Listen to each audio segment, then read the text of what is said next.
పిల్లలు నేను ఇప్పుడు ఒక్కొక్కటి అడుగుతాను చెప్పండి. A for B for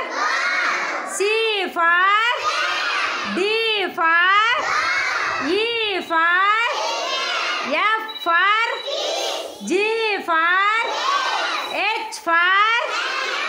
I for J for K for L for M for N for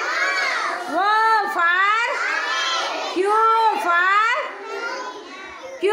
for R for S for T for U for V for W for X for